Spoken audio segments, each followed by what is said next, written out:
Assalamu alaikum students, how are you? I am Badr Iqbal from Physics Department TPS and College Okada। Simple harmonic motion को हम discuss कर रहे हैं। इसकी दो एग्जांपल्स, एक मास अटैच विद द स्प्रिंग और दूसरा मोशन ऑफ सिंपल पेंडुलम को हम डिस्कस कर चुके हैं। ये वाला जो शॉर्ट क्वेश्चन आपके सामने बोर्ड पे लिखा हुआ है, ये आपका जो लॉन्ग क्वेश्चन है उसका पार्ट तो नहीं है, लेकिन एक डिस्कशन है ये भी उसके टाइम पीरियड के हवाले से, क्योंकि इस तरह के शॉर्ट क्वेश्चन जो हैं वो पेपर में आ सकते हैं और MCQs के रिलेटेड भी ये चीज़ें हो सकती हैं। इन चीज़ों को समझने से ये थोड़ी बहुत जो चीज़ें हम यहाँ पे डिस्कस करेंगे इंशाल्लाह ताला, इससे आपका जो कॉन्सेप्ट है वो मज़ीद ब्रॉड होगा। तो क्वेश्चन क्या है जी? क्वेश्चन है जी, what is the effect on time period of a simple pendulum when these factors will change. कि अगर मैस ऑफ द बॉब को चेंज कर दिया जाए, यानी कि जो सिंपल पेंडुलम की बॉब का मैस आप यूज़ कर रहे हैं उसको आप बढ़ा दें या कम कर दें, तो उस पर उसके टाइम पीरियड के ऊपर क्या इफ़ेक्ट पड़ेगा।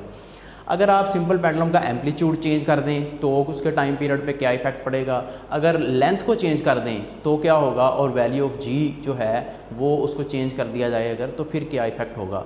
तो ये सारी चीज़ें डिस्कस करने के लिए डेफिनेटली हमें time period of the simple pendulum का फार्मूला चाहिए। तो मैं यहाँ पे राइट डाउन करता हूँ time period of the simple pendulum का फार्मूला 2 पाई L/G स्क्वायर रूट। तो अब आपके सामने ये जो टाइम पीरियड है ये ओनली 2 फैक्टर्स पे डिपेंड कर रहा है, लेंथ के ऊपर और वैल्यू ऑफ जी के ऊपर। अगर हम बात करें मास ऑफ द बॉब की, तो ये थोड़ा सा इधर फोकस कीजिएगा।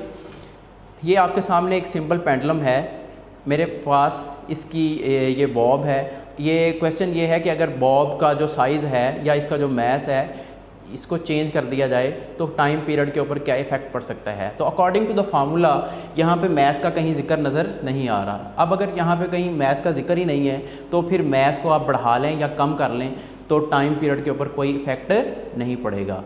तो अगली बात है जी एम्पलीट्यूड की। Amplitude of the simple pendulum क्या होता है कि लेट्स से कि ये आपके पास सिंपल पेंडुलम है, ये इसका एम्पलीट्यूड है यहाँ से लेके यहाँ तक, ये एम्पलीट्यूड है।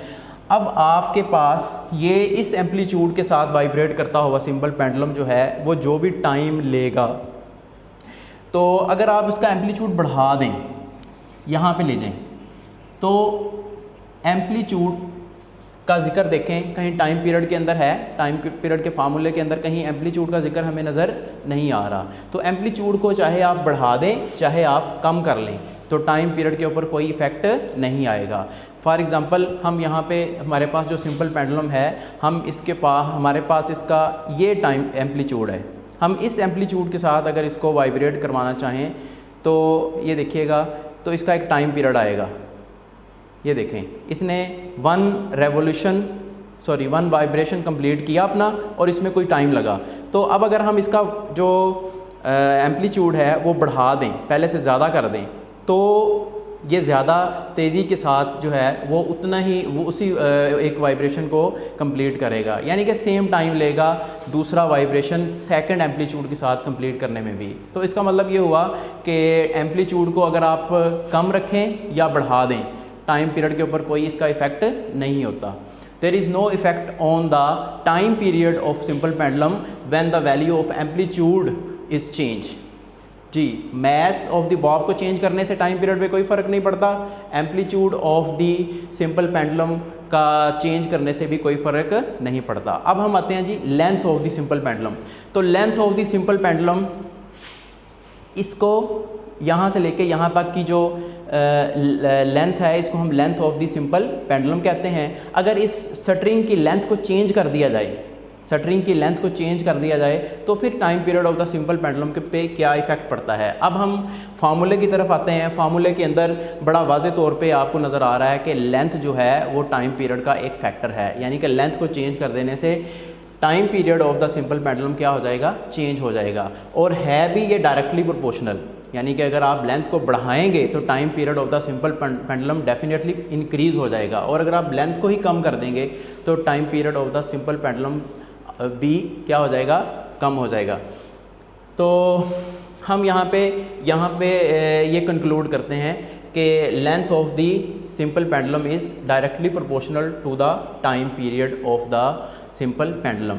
If length is increased time period will also increase, if length is decrease time period will also decrease. Next है जी वैल्यू ऑफ जी, कि वैल्यू ऑफ जी अगर चेंज हो जाए तो टाइम पीरियड के ऊपर क्या इफेक्ट पड़ता है। तो आपको नज़र आ रहा है फार्मूले के अंदर जी जो है वो भी एक फैक्टर है टाइम पीरियड का। तो टाइम पीरियड और जो ये स्मॉल जी है ग्रेविटेशनल एक्सेलरेशन, ये वैसे भी एक दूसरे के साथ इन्वर्सली प्रोपोर्शनल हैं। अगर वैल्यू ऑफ जी किसी जगह पे कम हो जाती है तो वहाँ पे टाइम पीरियड उसी लेंथ के साथ जो टाइम पीरियड होगा सिंपल पेंडुलम का वो क्या हो जाएगा, इंक्रीज़ कर जाएगा। और अगर जी की वैल्यू वहाँ किसी ऐसी जगह पे हम इसी सिंपल पेंडुलम को लिफ्ट करके ले जाएं जहाँ पे जी की वैल्यू क्या हो जाए, इंक्रीज़ हो जाए, तो उस जगह पे time period of that simple pendulum will decrease. क्यों? क्योंकि ये दोनों आपस में इन्वर्सली प्रोपोर्शनल हैं। फॉर एग्ज़ाम्पल हमारे पास अगर मून की सरफेस जो होती है ना, मून की सरफेस चाँद, तो चाँद पे जाके वैल्यू ऑफ जी जो है वो होती है 1.6 मीटर पर सेकंड स्क्वायर, और जी की value at the surface of earth ये आप सब जानते हैं, अप्रॉक्सीमेटली हम इसको लेते हैं, वैसे तो 9.8 होती है लेकिन हम अप्रॉक्सीमेटली इसको 10 मीटर पर सेकंड स्क्वायर ले लेते हैं। अगर अब हम इन दोनों वैल्यूज़ को कंपेयर करें तो ये वैल्यू 1.6 है, ये वैल्यू 10 है, तो ये वैल्यू कम है, ये वैल्यू ज़्यादा है। तो ये जब ये कम वैल्यू यहाँ पे लगेगी जी की वैल्यू एट मून, यानी हमारे पास अगर ये सिंपल पेंडुलम है ना, ये सिंपल पेंडुलम, इसको एज इट इज़ उठा के इसी लेंथ के साथ मून पे ले जाएं, मून की सरफेस पे ले जाएं, तो वहाँ पे चूँकि जी की वैल्यू इतनी होती है, कम होती है, जी की वैल्यू जब कम वहाँ पे हम सब्सटीट्यूट करेंगे तो हमारे पास जो time period of that simple pendulum जो है उसकी वैल्यू कम ज़्यादा हो जाएगी। जी की वैल्यू कम तो टाइम पीरियड की वैल्यू ज़्यादा। अच्छा जी, अब अगर हम अर्थ पे आ जाते हैं, यानी इसी सिंपल पेंडुलम की इसी लेंथ के साथ अर्थ पे वापस रिटर्न करते हैं, तो अर्थ पे क्योंकि जी की वैल्यू क्या होती है, 10 होती है। अब अगर हम यहाँ पे अर्थ पे जी टाइम पीरियड कैलकुलेट कर रहे हैं तो हमें यहाँ पे 10 लगाना पड़ेगा। जी की वैल्यू 1.6 से इंक्रीज़ कर गई, 10 हो गई। जब जी की वैल्यू इंक्रीज़ कर गई तो क्या होगा, टाइम पीरियड उसी सिंपल पेंडुलम का, यानी उसी लेंथ वाले, सेम लेंथ वाले सिंपल पेंडुलम का जो टाइम पीरियड है वो क्या हो जाएगा, कम हो जाएगा जी की वैल्यू इंक्रीज़ होने से। तो हम कंक्लूड ये करते हैं कि the value of G and time period both are inversely proportional to each other. अगर जी की वैल्यू कम तो टाइम पीरियड ज़्यादा, अगर जी की वैल्यू ज़्यादा तो टाइम पीरियड की वैल्यू कम। अच्छा जी, ये आपके बुक के अंदर जो एक्सरसाइज है उसके अंदर कुछ कॉन्सेप्चुअल क्वेश्चंस हैं। उनमें जो फर्स्ट कॉन्सेप्चुअल क्वेश्चन है वो ये है कि what will happen when the length of the simple pendulum is doubled. अगर आप सिंपल पेंडुलम की जो लेंथ है, सिंपल पेंडुलम जो है इसकी लेंथ को क्या करें, डबल कर दें। मैं यहाँ पे इसको बना के दिखा देता हूँ ताकि आपको इजीली समझ आ जाए। ये जी आपके पास एक सिंपल पेंडुलम है, इसकी ये लेंथ है L, ठीक हो गया। अब अगर आपके पास एक और सिंपल पेंडुलम हो, उसकी लेंथ को इसकी लेंथ से क्या कर दिया जाए, डबल कर दिया जाए, तो टाइम पीरियड के ऊपर क्या इफ़ेक्ट आएगा। तो ये वाली जो लेंथ है इसको आपने L डैश कहना है और ये 2L के इक्वल है। क्वेश्चन से अंडरस्टैंड कर रहे हैं आप कि हमारे पास दो सिंपल पेंडुलम्स हैं, एक की लेंथ L है और दूसरे सिंपल पेंडुलम की जो लेंथ है वो पहले वाले सिंपल पेंडुलम से डबल कर दी हमने। तो बताइए कि टाइम पीरियड जो होगा उस पर क्या इफ़ेक्ट आएगा। तो आप सब जानते हैं कि जो time period of the simple pendulum का जो फार्मूला है वो 2πL/g स्क्वायर रूट इस तरह से होता है। तो हम ये चीज़ें लेट करते हैं यहाँ पे कि कैपिटल T जो है वो time period of the length L, यानी इसका टाइम पीरियड है कैपिटल T, और जो दूसरा हमारे पास सिंपल पेंडुलम है जिसकी लेंथ 2L है उसका जो टाइम पीरियड है उसका नाम हमने T डैश रखा हुआ है। तो अब अगर हम लेंथ को चेंज करना चाहें तो क्या होगा, तो ये हमारे पास जो सेकंड पेंडुलम का जो टाइम पीरियड होगा वो T डैश कहलाएगा और वो बन जाएगा 2πL की जगह पे अब क्या आ जाएगा, 2L आ जाएगा, 2L/g स्क्वायर रूट। जी। तो अब क्या होगा, मैथमेटिक्स के स्टूडेंट्स ये जानते हैं कि हम यहाँ से 2 स्क्वायर रूट जो है उसको कॉमन ले सकते हैं। तो 2 स्क्वायर रूट अगर यहाँ से कॉमन आ जाता है सेपरेट होके, तो ये बच जाएगा 2 पाई एल ओवर जी, 2 पाई एल ओवर जी स्क्वायर रूट। ये वाला फैक्टर जो है ये बाकी बच जाएगा। अब अगर गौर से देखिए तो ये वाला जो फैक्टर है, क्या ये यही नहीं है, और ये वाली जो सारी की सारी वैल्यू है ये किसके इक्वल है, इनिशियल टाइम पीरियड के इक्वल है। यानी कि टाइम पीरियड ऐसा जिसकी लेंथ जो है वो स्मॉल एल है। तो हम इस वैल्यू को इसके इक्वल लिख सकते हैं।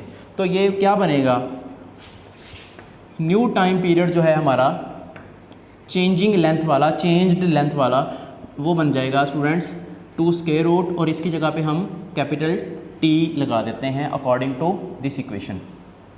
अब देखिए ये चेंजिंग लेंथ वाला टाइम पीरियड और ये ओरिजिनल टाइम पीरियड जिसकी लेंथ L है, ये वो वाला टाइम पीरियड है जिसकी लेंथ 2L है। तो जो न्यू टाइम पीरियड होगा वो इंक्रीज़ कर जाएगा, ये जो ओरिजिनल टाइम पीरियड है उससे कितना इंक्रीज़ कर जाएगा, by a factor 2 square root. 2 square root को अगर आप ओपन करें तो ये वैल्यू बनेगी 1.41। तो अब चूँकि ये वैल्यू ग्रेटर देन 1 है, तो जब ग्रेटर देन 1 वाली कोई वैल्यू किसी दूसरी चीज़ से मल्टीप्लाई होती है तो उस चीज़ की वैल्यू को वो बढ़ा देती है, इंक्रीज़ कर देती है। तो हम यहाँ पे इसका मतलब ये हुआ कि जो चेंजिंग लेंथ, इंक्रीज्ड लेंथ वाला जो सिंपल पेंडुलम होगा उसका जो टाइम पीरियड होगा वो जो ओरिजिनल जो टाइम पीरियड है, जो पहले वाला जिसकी लेंथ L है, L लेंथ वाले सिंपल पेंडुलम का जो टाइम पीरियड है उसके टाइम पीरियड से इतने गुना बढ़ जाएगा। The time period will increased by a 1.41 times. तो 1.41 टाइम्स टाइम पीरियड जो होगा वो इंक्रीज़ हो जाएगा। कब कि जब हम सिंपल पेंडुलम की लेंथ जो है उसको क्या कर देंगे, डबल कर देंगे। दोबारा करें जी स्टूडेंट्स, हमारे पास एक बिल्कुल छोटा सा आर्टिकल है बॉल एंड बाउल सिस्टम। अगर पेपर पॉइंट ऑफ व्यू से बात की जाए तो ये वाला जो लॉन्ग क्वेश्चन है वो शायद एक दफ़ा बोर्ड के अंदर आया हुआ है, और इसको भी आप अंडरस्टैंड कर लें क्योंकि आपने पिछली 2 एग्जांपल समझी हुई हैं, अंडरस्टैंड की हुई हैं, लिहाजा ये आपको बड़ा इजीली समझ आ जाएगा, कोई मसला नहीं है इसके अंदर। हमारे पास एक बाउल है जी, ये एक बाउल है, इसके सेंटर के अंदर हमने एक बॉल प्लेस की हुई है, ये बॉल है और ये एक बाउल है। तो जब ये बॉल जो है अपनी रेस्ट पोजीशन पे है, ओरिजिनल पोजीशन पे है, या अपनी मीन पोजीशन इसको कह लें, तो इसके ऊपर 2 तरह की फोर्सेस एक्ट कर रही हैं। एक तो इसका वेट वर्टिकली डाउनवर्ड,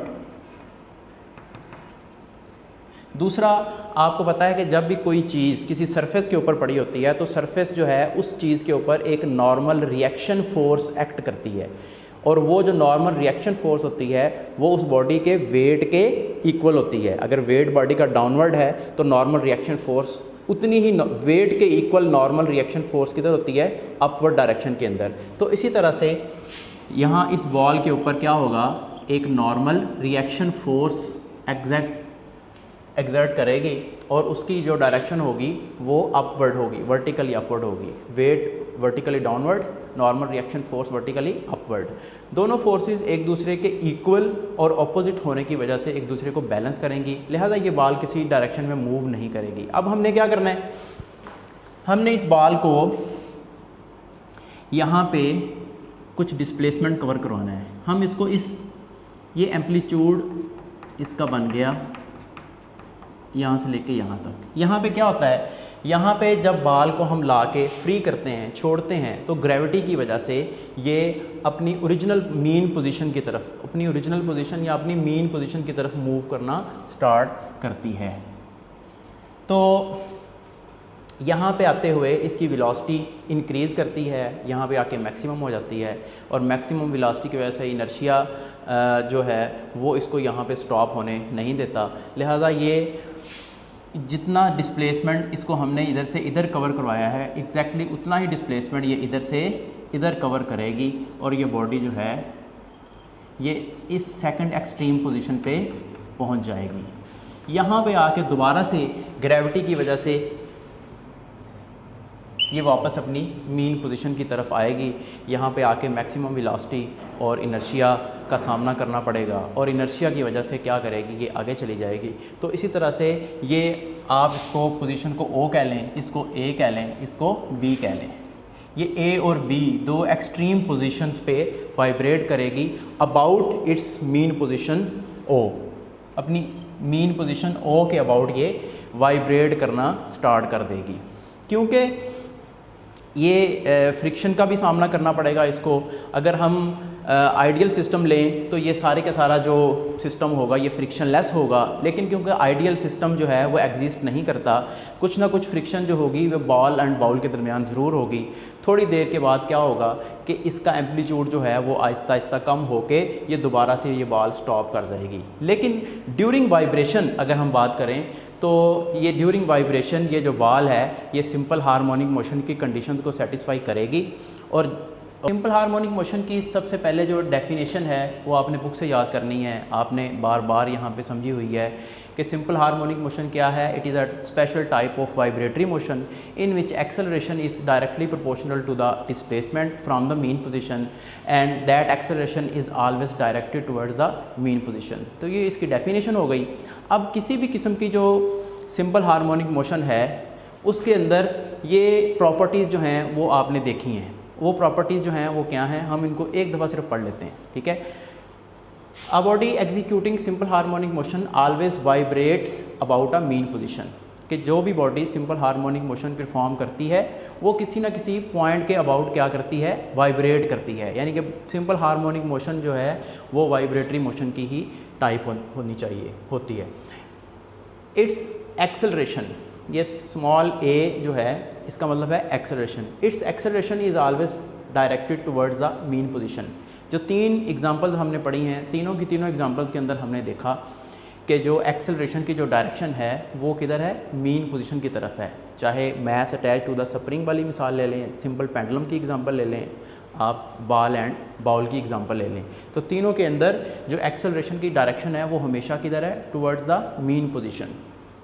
अच्छा जी, थर्ड प्रॉपर्टी है कि acceleration is always directly proportional to the displacement from the mean position. यानी कि अगर आप डिस्प्लेसमेंट को बढ़ा देंगे, इंक्रीज़ कर देंगे, तो एक्सेलरेशन जो होगा वो भी क्या हो जाएगा, इंक्रीज़ हो जाएगा। अगर आप डिस्प्लेसमेंट को कम कर देंगे तो एक्सेलरेशन भी क्या हो जाएगा, कम हो जाएगा।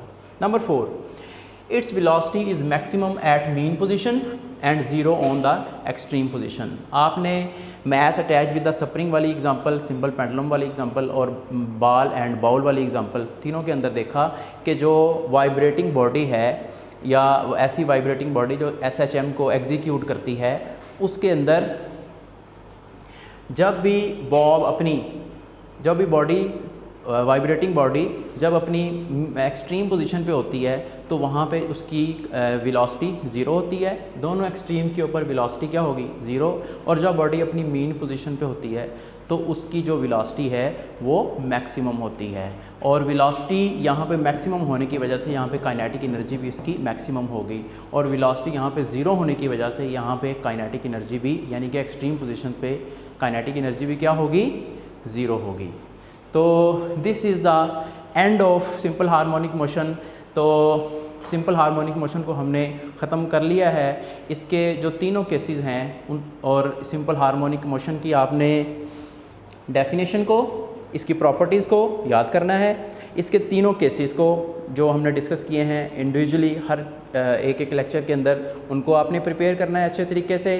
और इसके रिलेटेड जो कुछ डेफिनेशंस हैं जो आपको बताई थी, जैसे कि टाइम पीरियड है, वाइब्रेशन है, फ्रीक्वेंसी है, और इसके अलावा आपने एक आध और एक डेफिनेशन पढ़ी हुई है। तो इन सब को आपने अच्छे तरीके से याद करना है, और ये पेपर पॉइंट ऑफ व्यू से वेरी वेरी इंपॉर्टेंट आर्टिकल्स हैं। आपका बहुत बहुत शुक्रिया। और